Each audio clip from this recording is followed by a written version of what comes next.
GR IAS Academy.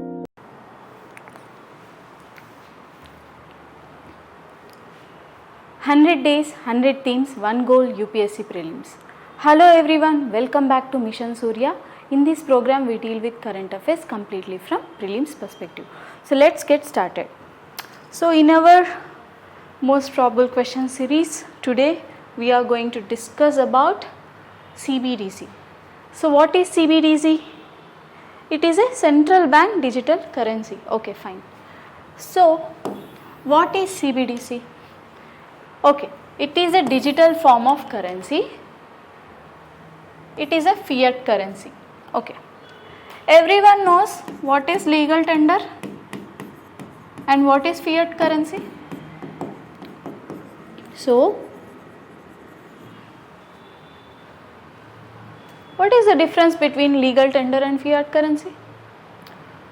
So, legal tender is recognized by law and accepted to clear debts. Okay. Fiat currency doesn't have any intrinsic value. It is not backed by any law. It is just commemorative. Okay. Let's say some commemorative coins are released, right, for some special occasions. So that coins come under fiat currency. Means they are issued by the government, but they don't have any intrinsic value or not backed by law. So they are not legal tender. Okay. So legal tender is a fiat currency, but fiat currency is not a legal tender. So this is the important basic point you should remember between fiat currency and legal tender. So what are its features? What are the features of CBDC?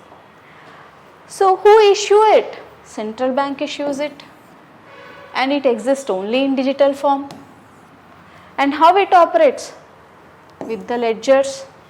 Okay, by using distributor ledger technology or hybrid systems. Okay, they use cryptography, encryption and digital signatures for security purposes, and the claim lies directly on the central bank, not like bank deposits in which claims lay on commercial banks. So that is the main important feature of CBDC. Okay. So what does legal tender will have? It will have intrinsic value and unit of account. Okay, and it is centralized and stable. Okay. So there are different types of CBDC: retail CBDC, wholesale CBDC, and there is another also hybrid CBDC where both functions are done. Okay. So what is retail CBDC? It is used by general public for daily transactions, and whereas wholesale CBDC, it is used by banks and financial institutions for what? For interbank settlements and large value transactions. They use wholesale CBDC. And hybrid CBDC are nothing but which functions both retail CBDC and wholesale CBDC. So okay, we are having existing some digital money, right? So what is the use for CBDC? Okay, bank deposits, they represent liabilities for commercial banks, but CBDC for directly on central bank. That's why it offers higher safety. Okay. So globally, many countries have developed CBDC. In that, the Bahamas became the first country to launch CBDC, which is called as sand dollar in year 2020. Later, Nigeria, e-Naira in 2020, and then China, it has eCNY as the first major country. Okay. and 90% of central banks are exploring CBDC. So what about India? India has introduced e-rupee as CBDC. Who is the nodal body for this? Reserve Bank of India. So it is launching it in phases from 2022 onwards with both variants, retail CBDC and wholesale CBDC, and it wants to improve efficiency, inclusion and reduce the cost for transaction. So those are the goals of CBDC in India. So what are the objectives? It wants to modernize, okay, and counter the rise of private digital currencies such as stable coins, okay, and also to improve financial inclusion, efficiency and security of the country's financial system. So what is its importance? So obviously it increases financial inclusion, reduces cost per transaction, improve policy and provide security for the transaction and improve cross-border payment efficiencies. Okay, there are few challenges as well. Let us see. There are privacy concerns because state might do surveillance, cyber security risks, high infrastructure requirements, and banking system might get disruptions, okay, and there will be less role for commercial banks. Okay, fine. Okay, we have CBDC, we have cryptocurrency as well. So what are the differences? So by nature CBDC is a fiat currency, okay, and cryptocurrency is a digital asset or virtual currency. Who issues? Here central bank issues, and there is no central bank here, only peer-to-peer network. And who controls? It is a centralized, it is a decentralized. Here they use blockchain mechanism, right? And it is a legal tender because it is issued by the central bank of the relevant country. So it is a legal tender, and it is not legal tender, right? It is not backed by any law of any country. And here central bank, and here there is no liability, okay? And it is stable because it is pegged against countries of the respective country, and it is highly volatile because obviously it depends on the money supply and demand value, and this is regulated and this is not regulated. So these are the differences. Let's see more differences. So in terms of technology, they use centralized or hybrid systems or DLT, and here they use blockchain mechanism, okay, and here limited because it will be designed based on token or account based. Here not fully anonymous, another pseudonames will be used, and here they are used for payments, okay, here they are used for investment and for profits, okay. India has launched e-rupee as a CBDC. Example for these are Bitcoin, Ethereum. You know, right, Bitcoin is so much famous currencies, right? So low energy is used for CBDC, but here very high powerful computer systems will be used for mining of Bitcoin as well. So energy use is very high in case of cryptocurrency. Okay, fine. There are two rupees, e-rupee and e-rupee. What is the difference? Okay, one is a digital voucher and one is a digital currency, that is CBDC. So e-rupee is issued by NPCI, National Payments Corporation of India, who also does UPI transactions. And what about this? Just now we read, right, CBDC. Who issues e-rupee? RBI. Here e-rupee is developed by NPCI and issued by banks, okay. It is not a legal tender, okay, but it is a legal tender. Here How it works? A QR code or SMS based voucher is being sent, okay, that will be claimed by the person who is redeeming the voucher, okay. Here it is token based or account based digital form. So here it is backed by prepaid amount, okay. So initially the person whoever is sending this QR code, he will be paying to bank, and bank will issue QR code, and this QR code will be redeemed by the beneficiary. That's how this e-rupee will be used, okay. And what about e-rupee?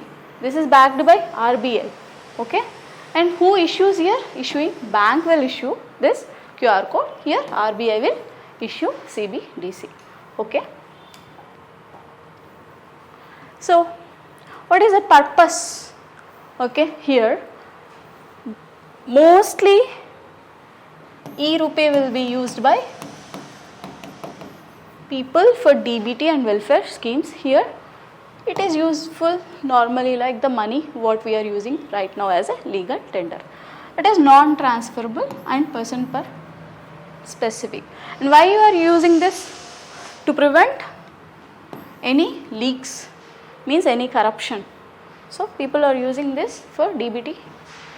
And here it is transferable like cash, how we use for exchange of commodities.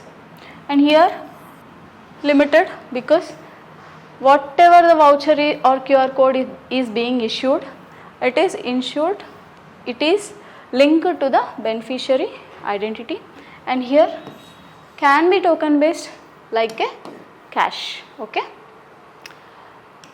This is the main objective of issuing e-rupee, to control the corruption for the schemes, okay. And this is provided by banks and service providers, launched in 2021. What about here? Here to increase the efficiency and inclusion, and intermediaries might be existing but not essential, and in 2022 it is launched as a pilot project, okay.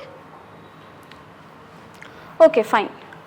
Right now this concept is very important for your exam, because we are facing issues in the country's resources reserves. So strategic petroleum reserves, they are stocks maintained by the government. For what? For energy security during emergency. So whenever there are disruptions in the supply of resources, this will act as a buffer stock and controls the volatility in the oil prices. So what is SPR? They are the storage reserves of crude oil by the government of India, and they are different from the commercial reserves operated by the oil companies, because they are held by government, okay. So why they have started using SPRs? So after 1973 oil crisis, Arab nations have imposed oil embargo on Western countries.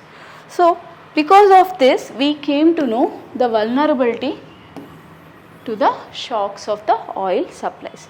So that's why we are having SPRs, to avoid any disruptions during crisis or wars.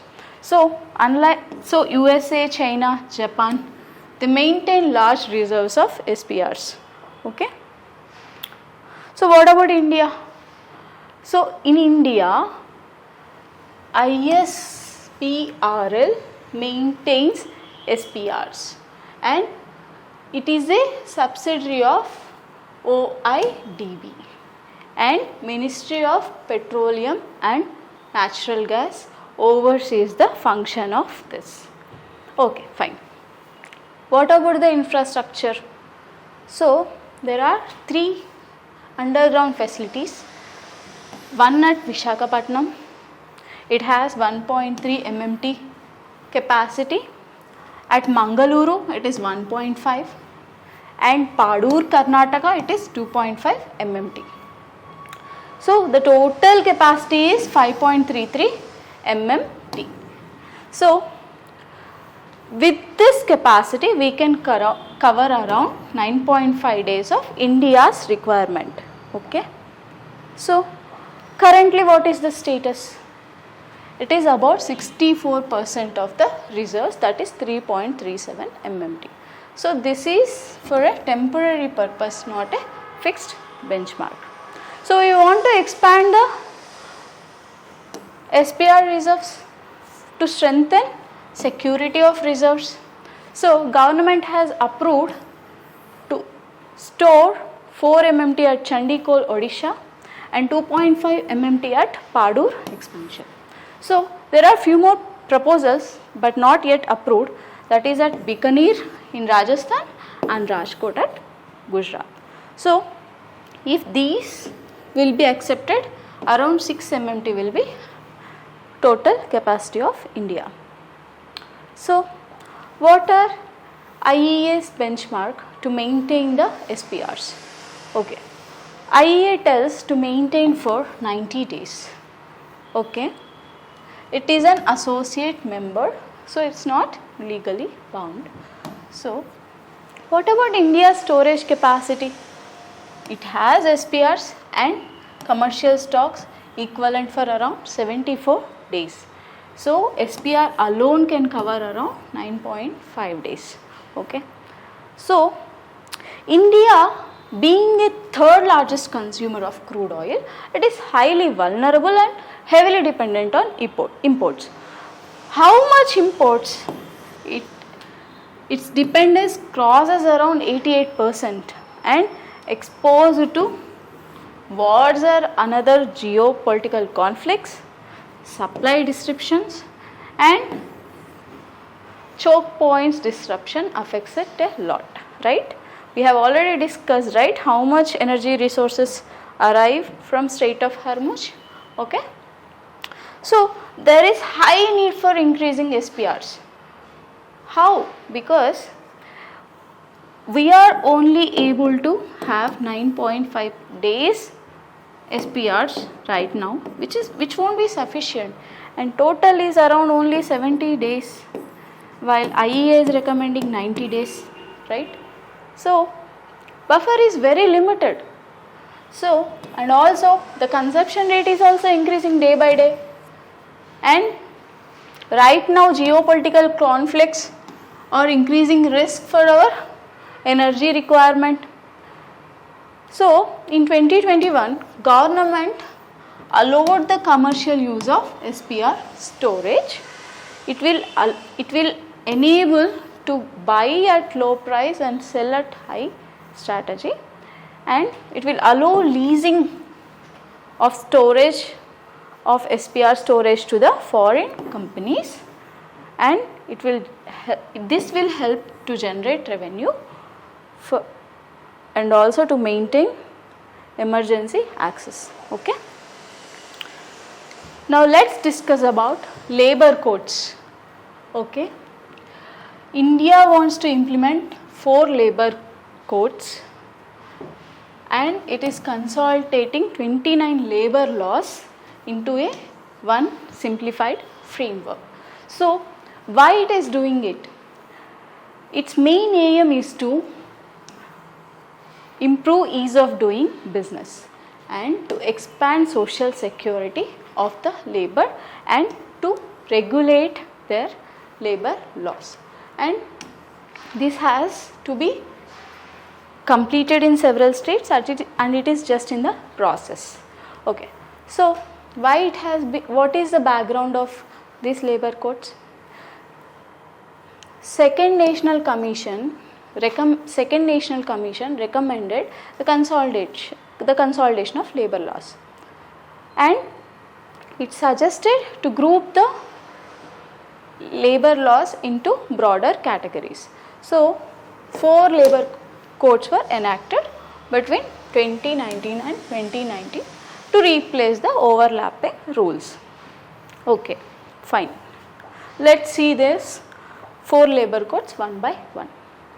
So they represent for many reasons. One is wages, industrial relations, social security of labor, and for their safety and health. So they want to balance the welfare and economic efficiency. That's why they have brought 4 labor codes. Okay, fine. What are the objectives? They want to simplify and improve the compliance of the procedures and expansion of social security and welfare of the labor, and to formalize the informal workforce, and to promote the ease of doing business, and they want to introduce technology for the compliance mechanism so that everything can be tracked easily. So the first labor code is code on wages. So what are they making sure by providing the code on wages? They want to make sure that a minimum wage is applicable to all employees, okay, and they want to set a floor wage, okay, and they want to prohibit any kind of discrimination based on gender, okay. They want to provide wages in time to the employees, and overtime wages is not less than twice the nominal rate. So if the person is receiving 100 as a regular salary, he must get at least 200 as the overtime payment, okay. Next one is about social welfare, okay, codes on social security. So they want to cover unorganized worker, platform workers, or any gig workers under this code, and they cover provisions related to PF, insurance, gratuity, and maternity, and they want to contribute for gig workers and platform workers. It is not yet notified, okay, and they want to make more compliance and registration for the social welfare, and this is for social welfare only, for the purpose of safety, health, and working conditions of the labor, okay. They want to provide a license mechanism for establishment and registration, and they want to give standards for the safety, health, and working conditions of the employed, and they want to control the working hours and welfare provisions, and they want to give provisions for migrant workers, and they also want to cover contract labor. Usually they will not be covered, right? They are the one who gets a major loss right now, so they want to cover contract labor in this one as well, okay.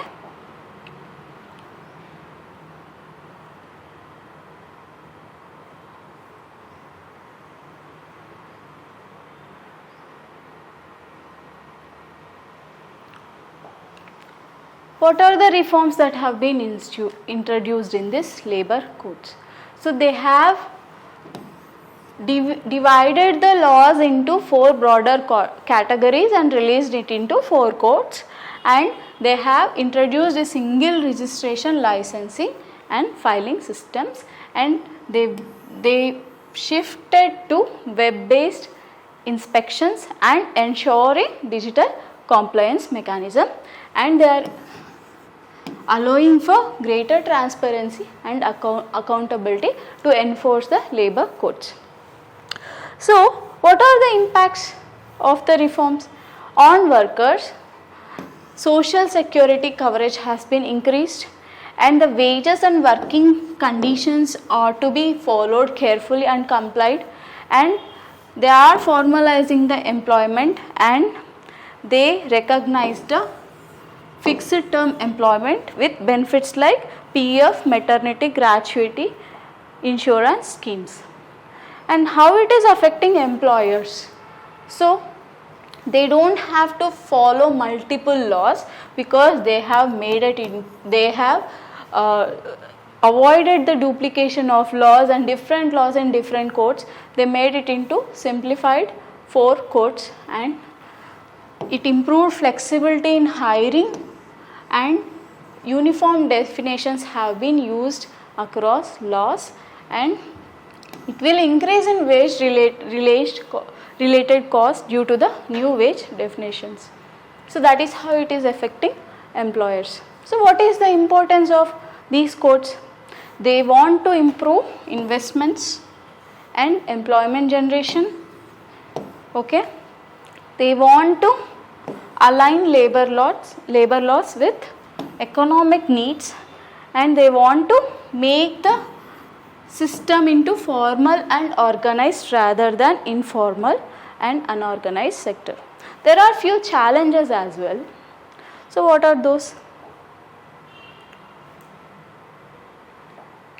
So to frame the policies and notify rules by states, it is taking time, and there are concerns raised by trade unions because there is a dilution of protection to the labor, and there will be obviously transitional challenges whenever a new requirement is complied, right? So that is there, and there will be